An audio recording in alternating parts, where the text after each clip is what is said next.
बहुत धन्यवाद सर ਤੁਹਾਡਾ बहुत बहुत धन्यवाद ਤੁਸੀਂ ਅੱਜ ਇੱਥੇ ਮੌਜੂਦ ਹੋ ਆਪਣਾ ਆਸ਼ੀਰਵਾਦ ਦੇਣ ਪਿਆਰ ਦੇਣ ਤੁਸੀਂ ਆਏ ਉਹਦੇ ਨਾਲ ਹੀ ਮੈਂ ओबीसी मोर्चे के प्रेसिडेंट मिस्टर विजय भाटिया जी की उन्होंने टीम ਨੂੰ ਗੁਜ਼ਾਰਿਸ਼ ਕਰਦੀ ਹਾਂ ਕਿ ਤੁਸੀਂ ਪਲੀਜ਼ ਅੱਗੇ ਆਓ सम्मानित करने ਲਈ प्यार देने ਲਈ श्री जगत प्रकाश नड्डा जी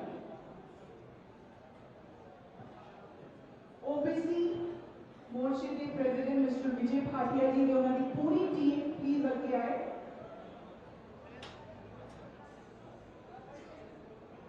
क्या बात है जी श्री जगत प्रकाश नड्डा जी श्री जगत प्रकाश नड्डा जी भारतीय जनता पार्टी भारतीय जनता पार्टी मैं गुजारिश करती हूं युवा मोर्चे को उन्होंने प्रेसिडेंट अजय कटारिया जी जो मेरी टीम प्लीज करके आ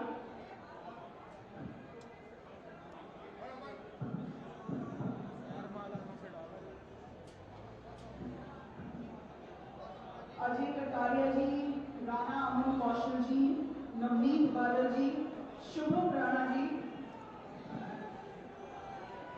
भंवर सिंह जी विजय राणा जी गौरव देव जी रणदीप राणा जी विरेंद्र राजवाड़ा जी संजू राणा क्या बात है जी बहुत खूब जोरदार ताड़ियां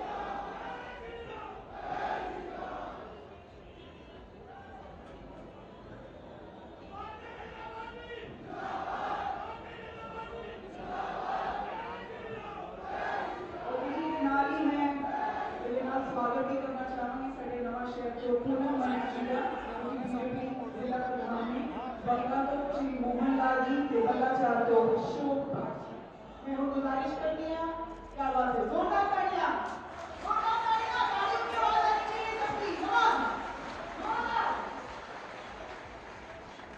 तो मैं वो गुजारिश करती हूँ जी अशोक भाई जी को प्लीज पोडियम बयान दो शब्द कहने मैं ਤੁਹਾਨੂੰ ਸਾਰੇ ਨੂੰ ਦੱਸਦਾ 20 ਤਰੀਕ ਨੂੰ ਇਲੈਕਸ਼ਨ ਹੈ ਤੇ ਤੁਹਾਨੂੰ ਪਤਾ ਹੈ ਅਸ਼ੋਕ ਪਾਰਟੀ ਬਾਰੇ ਮੈਂ ਜਿੰਨਾ ਕਹਾਂ ਉਹਨਾਂ ਘੱਟ ਹੈ ਜਿੰਨੇ ऑनेस्ट जितनी क्लियर इमेज ਮੈਨੂੰ ਲੱਗਦਾ ਹੈ ਇਹ ਅਸ਼ੋਕ ਜੀ ਦੀ ਹੈ और ਕਿਸੇ ਦੀ ਨਹੀਂ ਹੈ ਇਹਨਾਂ ਦੀ ਤਾਰੀਫ ਮੈਂ ਇਹਨਾਂ ਦੀ ਸਪੀਚ ਤੋਂ ਬਾਅਦ ਕਰਾਂਗੇ ਟਾਈਮ ਸਾਡੇ ਕੋਲ ਘੱਟ ਹੈ ਤੇ ਮੈਂ ਹੁਣ ਮਾਈਕ ਦੇਣਾ ਚਾਹੁੰਦੀ ਹਾਂ ਅਸ਼ੋਕ ਪਾਰਟੀ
सारे सिस्टम का बेड़ा गर्क कर दिता। मेरी पंजाब स्टेट जी 3 लाख करोड़ की खरीदार है, ये जिम्मेवार ने सरकार, दोनों सरकार इन्होंने करके ही सारा सिस्टम खराब होया। ये जो भी सरकार बनती थी सब तो पहला जो आके साढ़े को सवाल करते होंगे थे कि अभी नशा देख लीए, शराब देख लीए, जो सरकार यहो जी गल्लां करदियां ने, तुसीं समझदे हो कि कभी ठीक हो सकता स्टेट काम सरकार का काम ठीक हो सकता। यही कारण है कि साडा जिहड़ा इन्ना बुरा हाल है। आम आदमी पार्टी जिहदे बारे लोग कहते हैं बहुत चंगी पार्टी है, बहुत ईमानदार पार्टी है, मैं आपको भी लभला के सामने मेरा जो मीटिंग हुई तो उन्होंने मैंने कहा कि मैं ज्वाइनिंग कर ली। मैंने कहते ज्वाइनिंग को छोड़ो, आप बात करो, पैसे की बात करो, अभी आपको टिकट देते हैं। तो मैंने मैं कह मैं थोड़े बारे बहुत चंगा सोचता थी कि थोड़ा बहुत चंगा इतने तुम बहुत अच्छी ढंग से ईमानदारी का काम करते हो, पर तुम तो साढ़े पंजाब के सरकार बनने तो पहले ही बंद लुटन को फिर रहे हो। इस करके मैं उन्होंने कहा जी थोड़े साड़ी गल नहीं बन सकती, अभी यहो जी करप्ट पार्टी के जोड़े टिकटा देखते हैं सरेआम करप्शन करते हैं, लोगों को कहते हैं कि अभी शराबबंदी करा अपने दिल्ली के शराब करें उन्हें डिग्री है इसे 27 दिन का पहला होता है बंद किया हुआ सिर्फ 3 दिन शराबबंदी कर देते उन्हें। तो यहो जी सरकार को आप बहुत उम्मीद नहीं कर सकते। और मैं अपनी भारतीय जनता पार्टी की गल करता जिन्होंने जिसने ज्वाइन किया है, साड़ी जनता भारतीय जनता पार्टी जिन्होंने 7 साल तो सेंटर की सरकार है, प्रधानमंत्री मोदी जी बारे कोई कह नहीं सकता, उंगल चुक के नहीं कह सकता कि साढ़े प्रधानमंत्री के राज के कुछ करप्शन हुई है, कोई बड़ा घोटाला होया 3G 2G 4G जेडे भी होंगे सी घोटाले मोदी साहब के टाइम के कोई यहो जिहा घोटाला नहीं होया। उन्होंने थोड़िया सारिया समस्यावां हल कीतियां ने, बहुत सारिया सबसिडियां तुहानूं दित्तियां ने जिहड़ियां कि स्टेट गवर्नमेंटां ते लागू नहीं होण दिंदियां। नरेगा दे विच जिहड़ा काम हुंदा है ये सारा सेंट्रल गवर्नमेंट की मेहरबानी नाल हुंदा है। आयुष्मान स्कीम और बहुत सारिया स्कीमां ने जिहदे विच बहुत सारी सबसिडी तुहानूं मिलदी है। जदों कांग्रेसियों की सरकार सी इन्होंने तुहाडे नाल वादा कीता सी कि असीं तुहानूं घर फार्म भराए थे कि तुहानूं घर नौकरियां देंगे, नौकरियां मिलियां किसी को? कोई हाथ खड़ा कह सकता है किसी को नौकरी मिली? नहीं मिली। इन्होंने कहा कि अभी मुंडिया को मोबाइल फोन देंगे, मिले मोबाइल फोन? नहीं मिले। इसी तरह एक बंदा सीगा वो पर्चा दर्ज हो गया, मर्डर का पर्चा दर्ज। जो कोर्ट के पेश होया तो वकील साहब कहते कि मैं समझाना की करना उत्थे जाके जो तेरा नाम पूछे तू कहना हुर, जो तेरा नाम पूछे तू हो कहना हुर। तो जो कोर्ट के बंदे पेश किया तो उन्हें जल्दी कहता कि थोड़ा नाम पूछो जज साहब ने पूछा वो कहते फुर, कहते थोड़े प्यो का की ना, कहता जी फुर, कहते थोड़े पिंड का की ना, कहता जी फुर।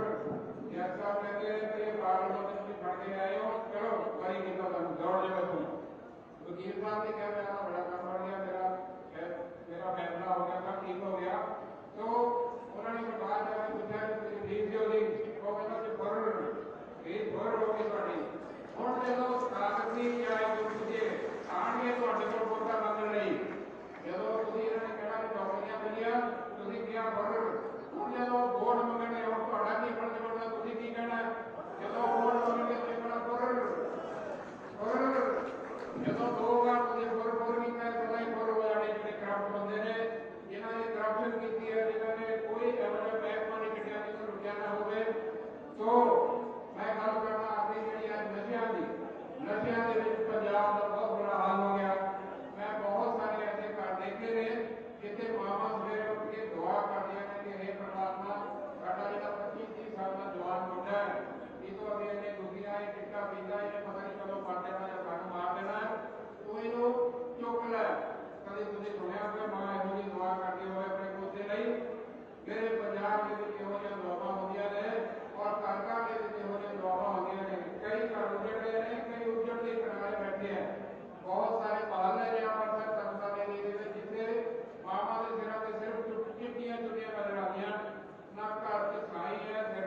दया थी, संतां की बड़ी दया रही है इत्थे, आचार्य जी स्वामी जी ने उन्होंने बड़ी दया है, राधा स्वामियों की बड़ी दया है, और जितने भी साढ़े संत ने उन्होंने सारा की दया करके साढ़े इत्थे काफ़ी कुछ ठीक चलता, पर सारा कुछ ठीक नहीं है।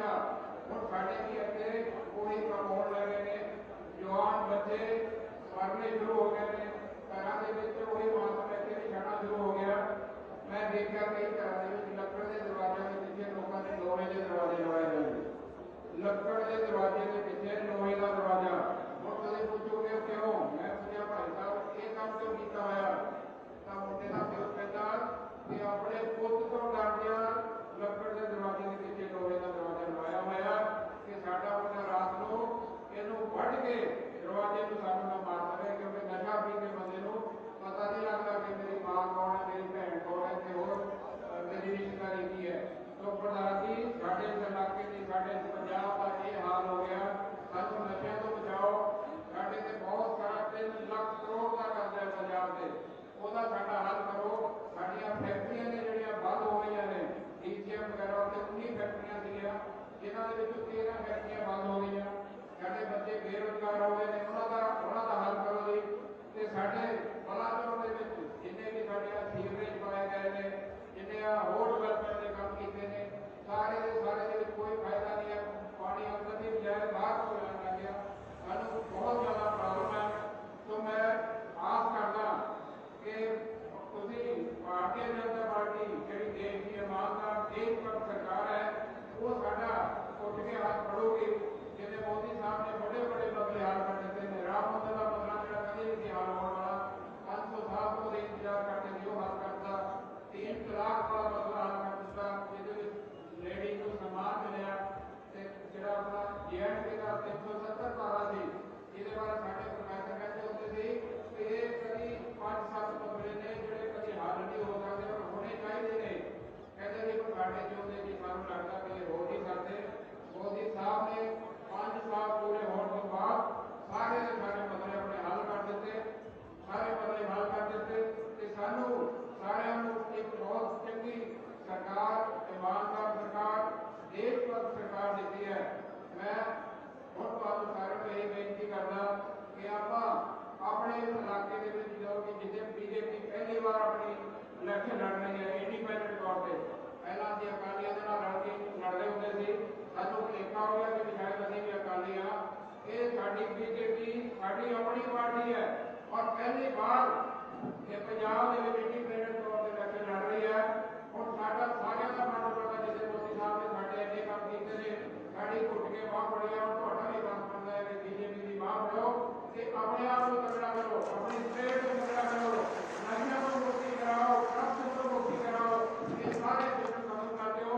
ऐसा ही कहता हुआ मैं बेनती करना कि आने वाली 20 तारीख को अपने एक वोट आप कमल के निशान से पाके मोदी साहब की एक पार्टी BJP को तगड़ा करो कि अपने आप को तगड़ा करो। मैं तुहाडे नाल हां, कोई मैं MLA बना लिया, तुसीं MLA बनोगे, जो तुसीं कहोगे वही होगा।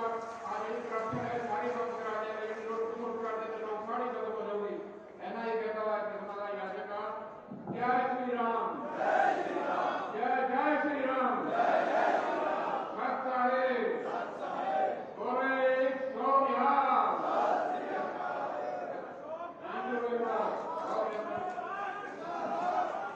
भारतीय जनता पार्टी, भाई नरेंद्र भाई जी मोदी, श्री जगत प्रकाश जी नड्डा, भारतीय जनता पार्टी। कहते हुए निवेदन है कि कुर्सियां करते हैं, थोड़ी जगह कुर्सियां हो के बाद हम मैं जसी भैन जी का अगला प्रोग्राम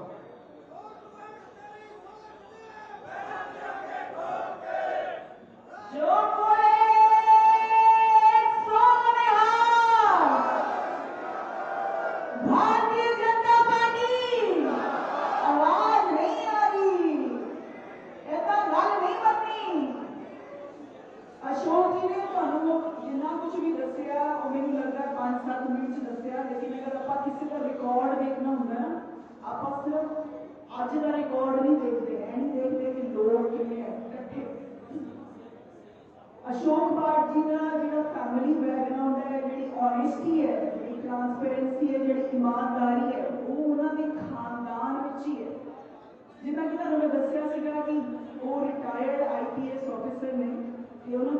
फादर सी वेट श्री हरबंस बाठ जी वो आर्मी के कैप्टन रिटायर से पिंड के सरपंच से ते अशोक जी ने जेडे दो मुंडे ने एक मुंडा प्रीत पाठ जरा वो सुपरस्टार है पंजाबी फिल्म इंडस्ट्री का तुसी उन्होंने स्क्रीन के उत्ते भी देखा होगा दूजा मुंडा उन्होंने सुनील पाठ वो हाई कोर्ट में एडवोकेट ने ते अशोक पाठ जी के जेडे ब्रदर ने जेडे भरा ने वो इंस्पेक्टर रिटायर्ड ने पंजाब पुलिस को ते अगर कोई भी उलझन होती है कोई समस्या होती है या कोई परेशानी होती है लोग बिना किसी हेजिटेशन तो उससे इन्हों ही अप्रोच करते हैं क्योंकि उन्होंने पता है कि जो मसला है वो इतों ही सॉल्व होना है।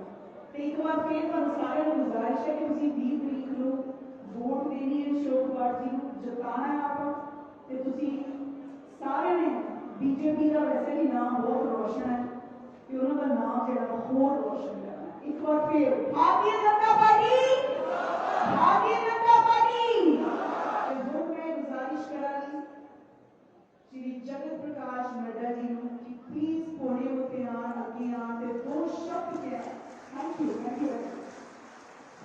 भारतीय जनता पार्टी श्री जगत प्रकाश जी नड्डा भारतीय जनता पार्टी ये टैक्टर काली बाबा बालन जी ने टैग के उन्होंने बहुत बहुत धन्यवाद बहुत बहुत स्वागत। जो बोले सोनिहाल, जो बोले सोनिहाल, जय श्री राम, जय श्री राम, सत साहिब, सत साहिब। आज के इस कार्यक्रम में मेरे साथ उपस्थित हमारे भारतीय जनता पार्टी के बहुत ही जुझारू और बहुत ही संवेदनशील प्रत्याशी श्री अशोक बाठ जी जो बलाचौर से हमारा चुनाव लड़ रहे हैं। आज के कार्यक्रम में मेरे साथ उपस्थित बहन पूनम मानिक अरोड़ा जी जो नवा शहर से कैंडिडेट हैं और श्री मोहनलाल बंगा जी जो बंगा से कैंडिडेट हैं। हमारे महिला मोर्चा की उपाध्यक्षा बहन वीरेंद्र कौर जी, हमारे हिमाचल से एमएलए मेरे साथी परमजीत सिंह पम्मी जी, सम्मानित मंच और यहाँ इतनी बड़ी संख्या में एकत्र आए हमारे माताएं बहनें बुजुर्ग, मेरे नौजवान साथी और मीडिया के मेरे साथी, इलेक्ट्रॉनिक मीडिया और प्रिंट मीडिया के मेरे साथी। ये मेरा सौभाग्य है कि मुझे आज बलाचौर अपने प्रत्याशियों के लिए, भारतीय जनता पार्टी के लिए चुनाव में वोट मांगने के लिए आप सबके पास आने का सौभाग्य मिला है। जिस गर्मजोशी से आपने मेरा स्वागत किया है और जिस गर्मजोशी के साथ आपने हमारे प्रत्याशियों का स्वागत किया है, वह मुझे बताता है कि निश्चित रूप से पंजाब में भारतीय जनता पार्टी की तरफ लोगों का रुझान है और भारी मात्रा से आप भारतीय जनता पार्टी के प्रत्याशियों को जिताने वाले हैं। भारतीय जनता पार्टी जिंदाबाद, भारतीय जनता पार्टी जिंदाबाद, माननीय नरेंद्र मोदी जी जिंदाबाद, जगत प्रकाश नड्डा जी जिंदाबाद। मित्रों, पंजाब का मेरा संबंध बड़ा पुराना है। मैं यहां बैठा बैठा सोच भी रहा था, मैं 2012 में भी पंजाब का प्रभारी रहा, चुनाव लड़ाया और उस समय मुझे याद है कि बीजेपी को 12-13 सीटें आई थी जब 23 सीटें लड़े थे। पर मुझे बलाचौर आने का मौका नहीं मिला क्योंकि सारे इलाके में एक ही सीट हम लड़ते थे, वो नंदपुर साहब की सीट थी। आज मुझे खुशी है कि बीजेपी अकेले 65 से ज्यादा सीटों पर लड़ रही है और मुझे बंगा में, बलाचौर में, हमारे रोपड़ में, अनंतपुर साहब में, सभी स्थानों पर भारतीय जनता पार्टी के प्रत्याशियों के लिए आप सबके साथ वोट मांगने का मौका मिला है। इसके लिए मैं बहुत बहुत धन्यवाद देता हूं। मित्रों, ये पंजाब की धरती वीरों की धरती, धार्मिक गुरुओं की धरती, नदियों वाली धरती, पवित्र धरती, पुण्य धरती। इस धरती पर आना अपने आप में एक सौभाग्य की बात होती है और देश की आजादी से लेकर देश की सुरक्षा के लिए पंजाब के वीर हमेशा बढ़ चढ़ करके उन्होंने हिस्सा लिया और यह देश, यह प्रदेश बलिदानी के लिए जाना जाता है, अपने आप का सर्वस्व न्यौछावर करने के लिए जाना जाता है। ये शहीद भगत सिंह जी का इलाका, ऐसे इलाके को मैं नमन करता हूं और आपसे प्रेरणा लेता हूं और शहीद भगत सिंह जी से प्रेरणा लेता हूं। मित्रों, पंजाब में चुनाव के बारे में तो मैं बहुत सी बातें करूंगा, लेकिन पहले मैं आपको ये बताने आया हूं कि पंजाब के बारे में और सिखों के बारे में भी, सिख भाइयों के बारे में भी सब लोगों ने बड़ी बड़ी बातें की, लेकिन कभी भी किसी ने सिक्खी के लिए भी, हिंदू सिख भाईचारे के लिए भी और किसानों के लिए भी कभी किसी ने इतना ज्यादा नहीं किया जितना कि भारत के यशस्वी प्रधानमंत्री नरेंद्र मोदी जी ने किया। ये आपको ध्यान रखना।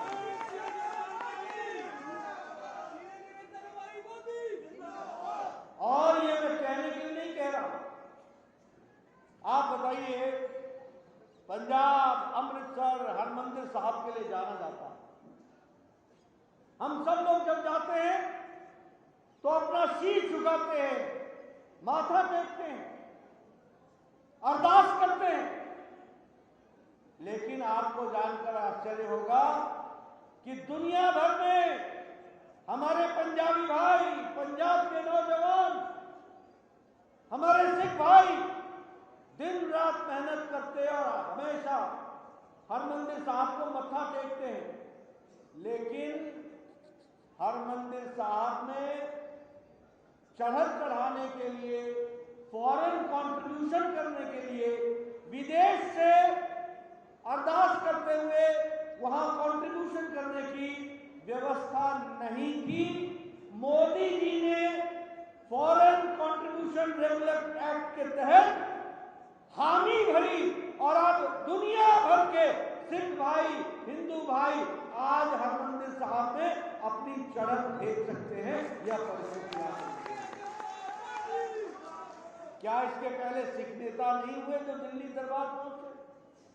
क्या इससे पहले कोई पंजाब का नेता नहीं हुआ जिसने दिल्ली दरबार में राज किया? लेकिन नहीं, इंतजार करना पड़ा भारत के यशस्वी प्रधानमंत्री का, जिसने यह सुविधा पंजाब को दी। ये भी हमको ध्यान रखना चाहिए।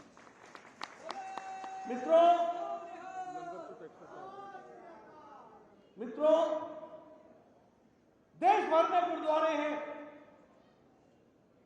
देश भर में डेरे हैं, लेकिन आपको जानकर के आश्चर्य होगा कि डेरे में पहुंचने वाला लंगर का सामान और गुरुद्वारे में पहुंचने वाला लंगर का सामान, ये लंगर के सामान में जो गुरुद्वारों में पहुंचता था उस पर टैक्स लगता था।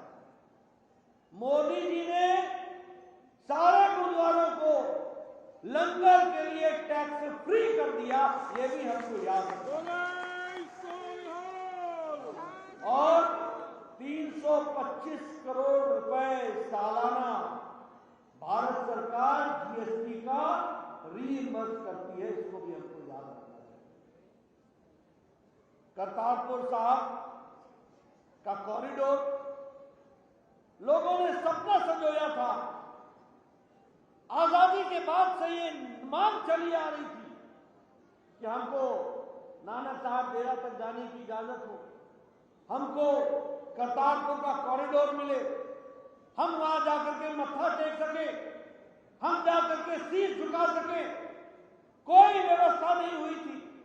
इतने सालों में कितने नेता आए जो पंजाब की गद्दी पर भी बैठे और दिल्ली की गद्दी पर भी बैठे, लेकिन कभी किसी ने कुछ नहीं किया।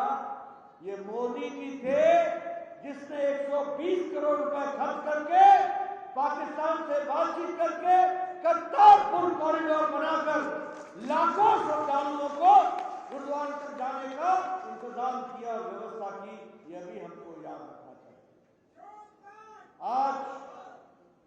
आज national institute for interfaith studies, इसके तहत ये हमारे यहाँ एक गुरु नानक जी की सीख और गुरु नानक जी के द्वारा बोली गई जो शब्द थे, जो उनका प्रवचन था, उस पर आज रिसर्च हो रही है और उस रिसर्च के साथ साथ दुनिया भर में इसको कैसे पहुंचाया जा सके इसकी चिंता हो रही है। यह भी किया गया तो मोदी जी के समय किया गया, यह भी हमको याद रखना चाहिए। मित्रों, 350 साल प्रकाश पर्व गुरु गोविंद सिंह जी का जन्मदिन मनाया गया। इस जन्मदिन को भी पूरे आन बान और शान के साथ दिल्ली में प्रधानमंत्री मोदी जी ने उनके निर्देश पर पूरी ताकत के साथ आन बान शान के साथ मनाया है। यह भारत सरकार का रवैया है पंजाब को अपने साथ आत्मसात करते हुए आगे बढ़ाने का। यह रास्ता है हिंदू सिख भाईचारे के साथ कैसे देश आगे बढ़े, कैसे प्रदेश आगे बढ़े, इसको बढ़ाने का। मित्रों, यहां तो मैं आपके साथ यह भी चर्चा करूंगा कि 1984 में दिल्ली में दंगे हुए, देश भर में दंगे हुए, यही कांग्रेस पार्टी थी जो उस समय ये कहा करती थी और उसके नेता कहते थे कि जब बड़ा पेड़ गिरता है तो धरती हिलती है। आज ये आपके सामने वोट मांगने आ रहे हैं, अब जरा आप भी हिलाओ, अब इनको हिलाओ, इनको नापो। ये वो लोग थे जिन्होंने 1984 में दिल्ली में दंगों में अपने हाथ खून से रंगे थे।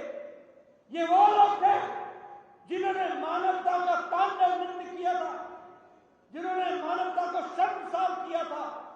ये वो कांग्रेसी लोग थे जिन्होंने आजाद भारत में इस तरीके की स्थिति ला दी जिसमें भाई भाई को मारने के लिए इस तरीके की स्थिति ला दी। और उसके बाद 30 साल तक दिल्ली से लेकर पंजाब तक ये दंदनाते रहे, किसी ने सुध नहीं ली।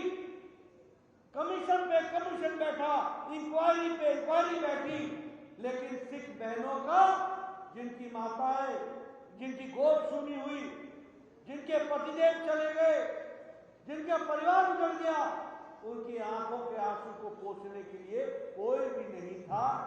ये 2014 में जब भारत के प्रधानमंत्री नरेंद्र मोदी बने तो उन्होंने एसआईटी बैठाई और आज दिल्ली के दंगों में जिनके हाथ खून से रंगे हुए थे वो तिहाड़ जेल के पीछे है, उनको जेल में डालने का काम 30 साल बाद किया तो नरेंद्र मोदी जी ने किया। मैं सिख भाइयों से पूछना चाहता हूं, बताइए आपका खैर खवा कौन है, बताइए आपका रक्षक कौन है, बताइए आपके लिए किसने लड़ाई लड़ी, बताइए किसने आप माताओं के आंखों के आंसू को पोंछने की ताकत रखी। ये नरेंद्र मोदी जी है।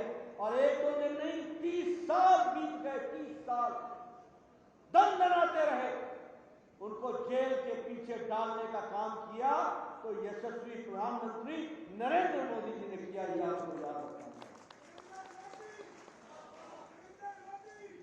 ये हमारे सिख के जितने भी तीर्थ स्थल हैं, इनको सिख सर्किट में लेने का काम आनंदपुर साहिब, फतेहगढ़ साहिब, चमकौर साहिब, फिरोजपुर अमृतसर, खटकर कला, कल्लौल साहब और पटियाला का जो हेरिटेज सर्किट है, इन सबको सर्किट में लेकर के टूरिज्म सर्किट में लेने का, रिलीजियस टूरिज्म के सर्किट में लेने का, यानी धार्मिक हमारे जो यात्री हैं और धार्मिक जो हमारे टूरिस्ट हैं उनके लिए विशेष प्रावधान करने का काम किया। तो यह भी हमको याद रखना चाहिए।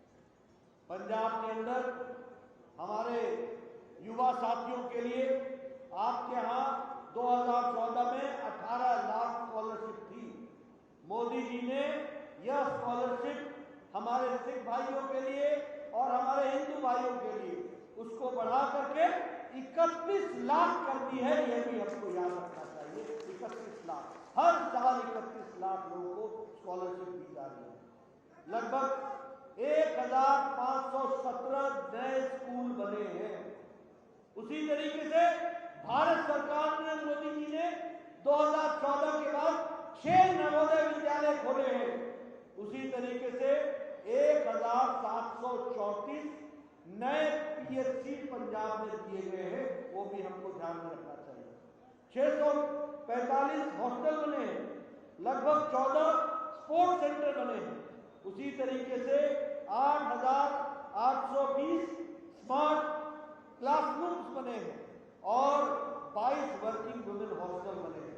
यानी अगर केंद्र सरकार की बात करें तो शिक्षा के लिए और स्वास्थ्य के लिए मोदी जी ने विशेष पंजाब को ध्यान में रख करके काम में जुट करके उसको पूरा किया है। वह भी हमको ध्यान रखना चाहिए। मित्रों, यह 26 दिसंबर को मोदी जी ने वीर बाल दिवस घोषित किया। वीर बाल दिवस कभी किसी ने सोचा था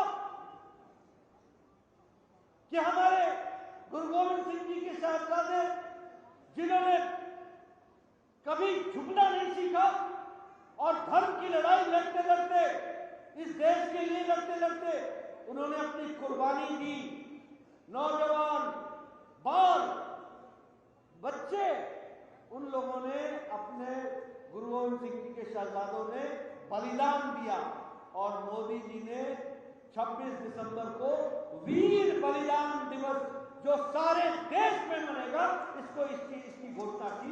यह भी हमको याद रखना चाहिए। मित्रों, हमारी पार्टी गरीबों की पार्टी, वंचितों की चिंता करने वाली पार्टी, दलितों की चिंता करने वाली पार्टी, समाज के अंतिम पायदान में खड़े रहने वाली की पार्टी, गरीब, शोषित, पीड़ित, वंचित समाज के अंतिम पायदान पर खड़ी पार्टी, इनको इन लोगों के लिए काम करने का निर्णय भारतीय जनता पार्टी ने लिया। जिसका कोई नहीं उसकी भारतीय जनता पार्टी।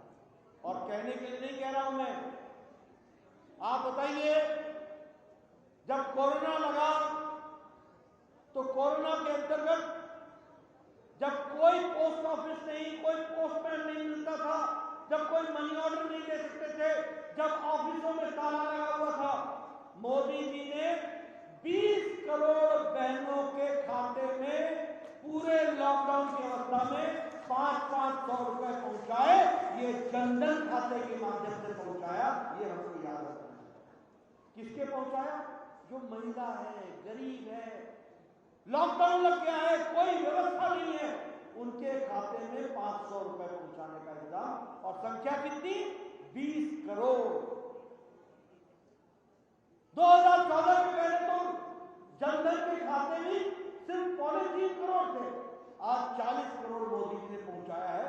और प्रधानमंत्री किसान सम्मान निधि हो या पेंशन हो, अटल पेंशन हो, ये सारी सुविधाएं अब जनधन खाते के माध्यम से गरीब को पहुंच रही है। उसी तरीके से स्वच्छ भारत अभियान। मित्रों, अच्छा नहीं लगता कि मैं इस मंच से बोलूं, लेकिन आपको बताना चाहता हूं कि लगभग 11 करोड़ बहनें ऐसी थी जो देश में आजादी के 70 साल बाद भी अपने दैनिक नित्य कर्म के लिए गांव में घर से निकल करके खेतों में जाया करती थी। कितनी संख्या थी? 11 करोड़। और आपके यहां कितनी संख्या थी पंजाब में? 4,60,000।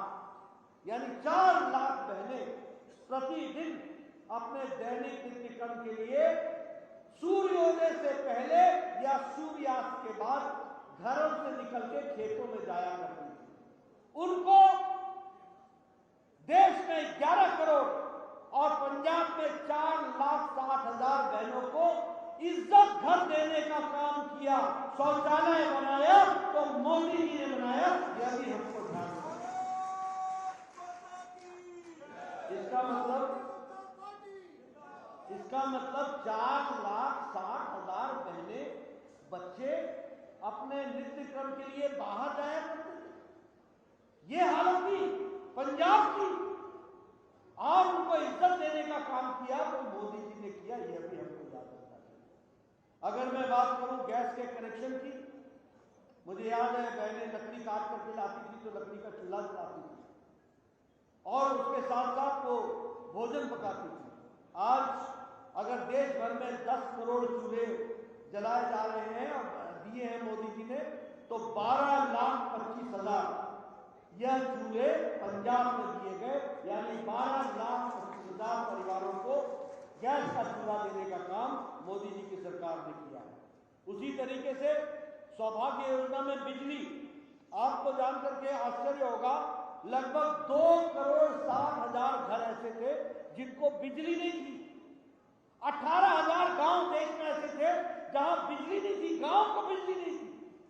मोदी जी ने 1,000 दिन में 18,000 गांव में बिजली पहुंचाई और 2,60,00,000 लोगों के घरों में बिजली पहुंचाई, और आज पंजाब 100% हर घर में बिजली पहुंचाने का काम किया तो मोदी जी ने किया है, यह भी हमको ध्यान रखना है।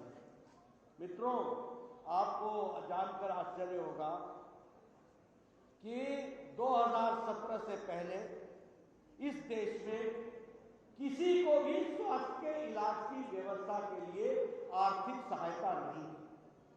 अगर कोई गरीब, उसके घर में कैंसर हो जाता था तो उस घर का खेत बिक जाता था, उस घर का मकान बिक जाता था, उस घर में कुछ नहीं रहता था।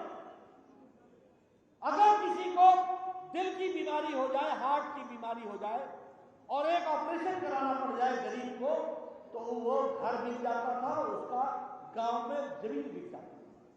लेकिन आपको जानकर खुशी होगी कि देश में मोदी जी ने 55 करोड़ लोगों को, यानी देश की 40% आबादी, और आपके यहां 2.25 करोड़ लोगों को, 2.25 करोड़, आपकी आबादी कितनी है? 2.8 करोड़, आगे थोड़ी, और 2.25 करोड़ लोगों को मोदी जी ने 5 लाख रुपए का सालाना गंभीर बीमारी से इलाज के लिए 5 लाख रुपए का इंतजाम हर साल किया, ये हमको याद रखना है। मित्रों, 2,80,00,000 की जनसंख्या में 2,25,00,000 लोगों को अगर हेल्थ की सुविधा मिले, और वो भी छोटी मोटी नहीं, 5 लाख रुपए प्रति साल, 21-22 में अगर आपको 5 लाख रुपए मिला है तो 22-23 में अलग से फिर 5 लाख रुपए मिलेंगे। ये स्वास्थ्य की सुविधा की गई है, ये हमको ध्यान रखना चाहिए। मित्रों, ये सारी बातें मैं आपको इसलिए कह रहा हूं कि मोदी जी के आने के बाद देश की तस्वीर बदली तो पंजाब की भी तस्वीर बदली है, यह भी हमको ध्यान में रखना चाहिए।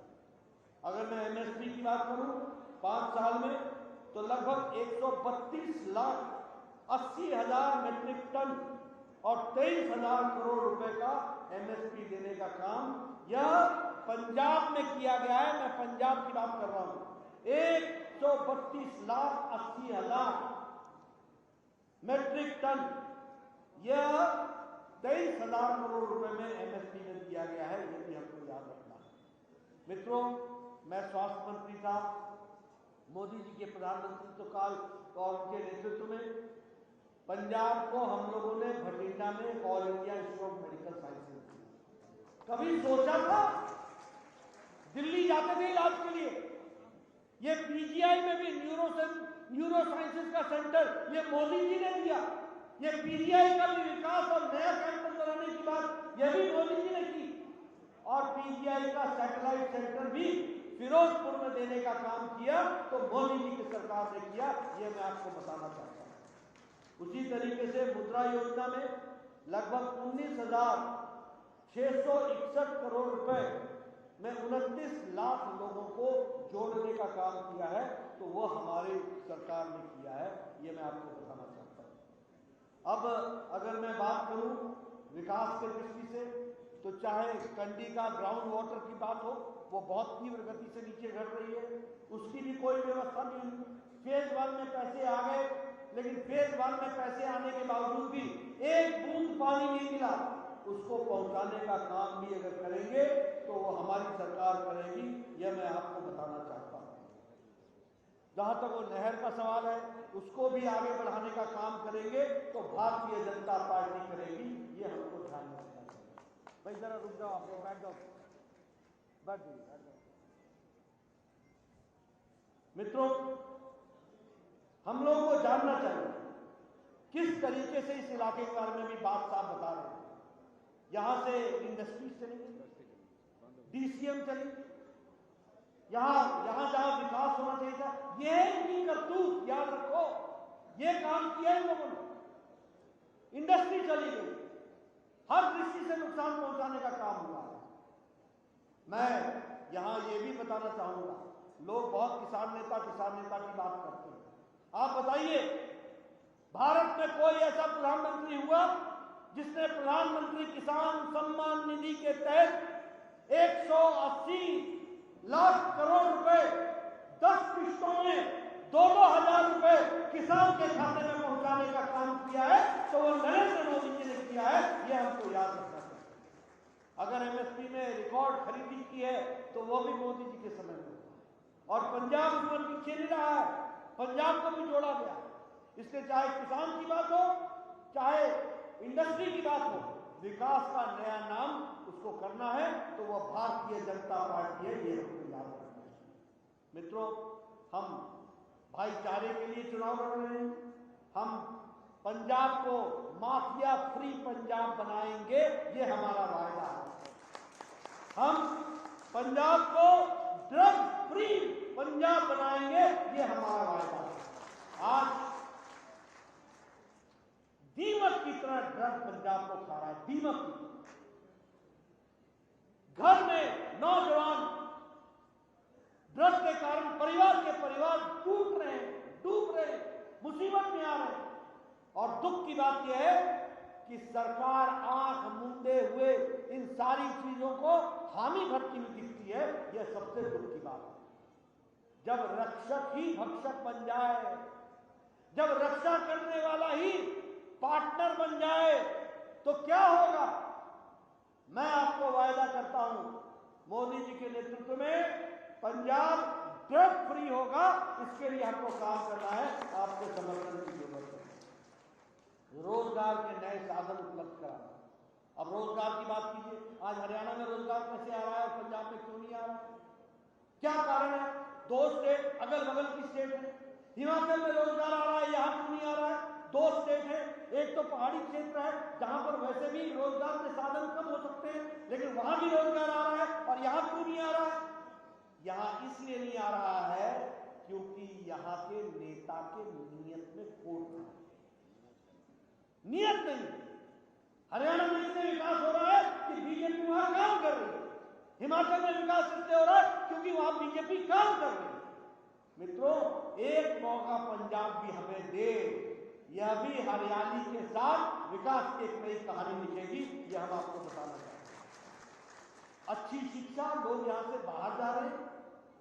उसी तरीके से हम एक विकसित पंजाब की बात करते हैं, महिला सशक्तिकरण की बात करते हैं, सबका साथ, सबका विकास, सबका विश्वास की बात करते हैं, और एक स्वस्थ और खुशहाल पंजाब का इस सपने को लेकर के हम चले। मुझे पूरा विश्वास है कि आप सबका इसमें हमको सहयोग भी मिलेगा, साथ भी मिलेगा, और आपके साथ मिल करके हम इसमें आगे बढ़ेंगे। मित्रों, जहां तक इस क्षेत्र के विकास का सवाल है, उससे पहले मैं आपको कुछ बातें जरूर बताना चाहूंगा। कांग्रेस के बारे में मैंने आपको बता दिया कि किस तरीके से उनके नेतृत्व में क्या क्या हुआ है, वो भी आपके सामने मैंने रख दिया। ये खाका भी आपके सामने रख दिया। पंजाब में आतंकवाद की आग भी सुलगी थी तो तब भी कांग्रेस सरकार का ही कारण था, ये भी हमको याद रखना चाहिए। और आज भी जिस तरीके से वो डील करते हैं उस तरीके से पंजाब खुशहाल नहीं हो सकता है। इसको अगर खुशहाल बनाना है और आतंकवाद के खिलाफ जीरो टॉलरेंस रखनी है तो कमल खिलाना पड़ेगा। इस बात को भी हमको याद रखना चाहिए, ये भी हमको याद रखना चाहिए। मित्रों, अभी बात साहब ने आपके सामने आपकी आप बीती सुनाई है, आप पार्टी की आप बीती सुनाई है। इन्होंने आपको बताया कि कैंडिडेट बनाने के लिए भी दक्षिणा दक्षिणा दक्षिणा, मतलब अभी आय नहीं और दक्षिणा शुरू हो गई। तो आप समझ लो कि ये ईमानदारी का चोला पहन के घूमने वाले लोगों का हाल क्या है, और दिल्ली का क्या हाल बनाया था और क्या बनाया है। क्या ऐसे लोगों को लाना है क्या? मित्रों, टाइम एंड टेस्टेड पार्टी है तो भारतीय जनता पार्टी है, ये याद रखिए। विकास का दूसरा नाम भारतीय जनता पार्टी है और देश को आगे ले जाने वाला दूसरा नाम है तो वो प्रधानमंत्री नरेंद्र मोदी है, वही हमको ध्यान में रखना है। और इसलिए मोदी जी के हाथ मजबूत करने हैं। अभी हमारे बात साहब ने चर्चा की, हमारे बाकी लोगों ने भी चर्चा की है, बहन जी ने भी चर्चा की, बाकी लोगों ने भी कहा है, यहाँ रेल लिंक की बात की गई है। मित्रों, ये सारी चीजों का काम अब चुनाव के दौरान तो हम कोई वायदा नहीं कर सकते, इलेक्शन कमीशन की बंदिश होगी, लेकिन ये याद रखिएगा कि बीजेपी आएगी तो विकास होगा, सड़क भी आएगी और रेल भी आएगी, ये भी आपको ध्यान में रखना चाहिए, ये भी आपको मैं निश्चित रूप से बताना चाहता हूँ। मित्रों, जहाँ तक बात साहब का सवाल है और बात साहब के साथ हमारे पूनम मानिक जी का सवाल है या मोहनलाल गंगा जी का सवाल है, बात साहब के बारे में आप जानते हैं, एक ईमानदार ऑफिसर, खानदानी और ईमानदारी के साथ चलने वाले लोग। इन्होंने बहुत अच्छा काम भटिंडा में भी किया, कई स्थानों पर इन्होंने बहुत अच्छा काम किया, ड्रग्स के खिलाफ काम किया, भ्रष्टाचार के खिलाफ काम किया, क्राइम के खिलाफ काम किया, टेररिज्म के खिलाफ काम किया। ये हमारा सौभाग्य है कि ऐसे कैंडिडेट भारतीय जनता पार्टी में जुड़े हैं और उनको हम सामने हैं। उसी तरीके से मोहनलाल गंगा जी हैं, आपको मालूम है ये हमेशा इनका और इनका परिवार पूरी ताकत के साथ पार्टी को, चौधरी सरनारायण जी का परिवार पूरी ताकत के साथ आगे बढ़ाता रहा है। पंजाब सरकार में उन्होंने काम भी किया और बीजेपी को आगे बढ़ाने का काम किया। चौधरी स्वर्णाराम जी के ये जो हमारे अपने सुपुत्र हैं, इनको हमको सपोर्ट करना है और ये अब आगे इस काम को बढ़ाएंगे ऐसा मैं मानता हूँ। इसलिए बंगा साहब से इनको हमने कैंडिडेट उतारा है, इनका समर्थन करें। उसी तरीके से पूनम मानिक अरोड़ा जी महिला सशक्तिकरण का स्वरूप है, महिला सशक्तिकरण के साथ काम में जुटी है। इनको भी नवा शहर से नया वोट दे करके नई पासपोर्ट आपने देना है विकास को आगे बढ़ाने के लिए, उसके लिए आपने समर्थन देना है। मित्रों, भारतीय जनता पार्टी एक स्वच्छ छवि के साथ पंजाब की सेवा को लेकर, उद्देश्य को लेकर चलने आई है। कुर्सी हमारा माध्यम नहीं है, कुर्सी हमारा लक्ष्य नहीं है, कुर्सी हमारा माध्यम है। कुर्सी के माध्यम से समाज की तस्वीर बदले, तकदीर बदले, लोगों का भला हो, यह हमारा उद्देश्य है। और इसीलिए मुझे यहाँ आने का सौभाग्य मिला। मैं रास्ते में देख रहा था लोग दुकानों पर खड़े थे, जब मेरे को नमस्ते कर रहे थे और टाटा कर रहे थे तो मैं उनके उस अंदाज से ही पता लगा रहा था कि बलाचौर में भारतीय जनता पार्टी की हवा बह रही है, लोग समर्थन देने के लिए तैयार बैठे। ये दीगर बात है कि हम चुनाव यहाँ लड़े ही नहीं कभी, तो आपको भी मौका नहीं मिला। अब हम चुनाव लड़ रहे हैं, कमल का निशान आपके वोटिंग मशीन पर है, आपने कमल का निशान दबाना और बलाचौर, बंगा और नवा शहर और पंजाब का विकास में अपना योगदान करना, यही आपसे निवेदन करने आया हूँ। आपने मेरी बात सुनी, आपका बहुत बहुत धन्यवाद। जय भारत, जय पंजाब।